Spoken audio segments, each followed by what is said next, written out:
Hey, it's Clay Trader, and this will be a video chart on ticker symbol ANY. We will take a look at the 30-minute time frame. Real quick, what do I mean by 30-minute in case maybe you're new to charts? Instead of each one of these candlesticks here representing 1 day's worth of price action, which is what you would normally see, each one represents 30 minutes. So while this here may look like several days worth of time, it's actually just today's price action broken down into 30-minute time slices. I like through this time frame. I think it does a good job of telling the quote-unquote story of the price, and then makes mapping out where levels of support and resistance a bit easier to see. I did this analysis yesterday, so that's where this orange line annotation is coming from, but want to get things updated here as we head into the weekend. And just a very bearish day. The bears took a big bite out of the chart.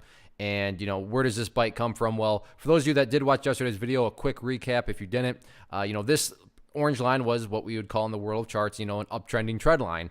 And as long as the price is above that, that implies that the price is trending upwards. But during this initial 30 minutes here, you can see the price came down here and broke below it. And then we had a very basic principle in charting play out perfectly. So nothing like you could literally throw this into a textbook if you wanted to. But that principle says when levels of support are broken, they tend to act as resistance. So again, level of support was broken right there, and then they tend to act as resistance. And you can see on the twice, bounced up, and got rejected by the orange line. Bounced up, got rejected by the orange line once again, and then rolled back over. So, the bears have destroyed the trend that the bulls were putting together.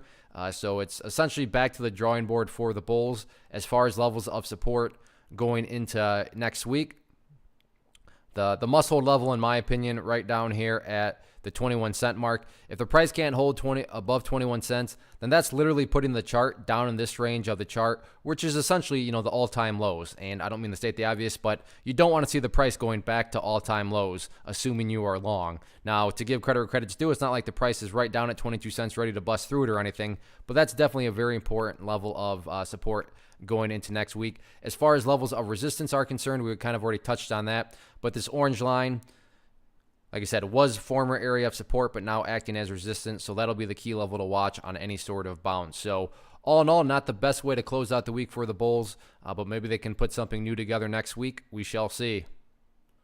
One of the most popular questions I get is, hey, Clay, how do you find the stocks that you trade? So what I've done is put together this free resource guide where I talk about the tools that I use to locate stocks that I find interesting and think may have potential. So if that sounds like something that could add value to you as a trader, then by all means, click right there to get access to the guide. The guide itself is very short and to the point, and like I say, it is free. Thanks for watching. Have a great weekend.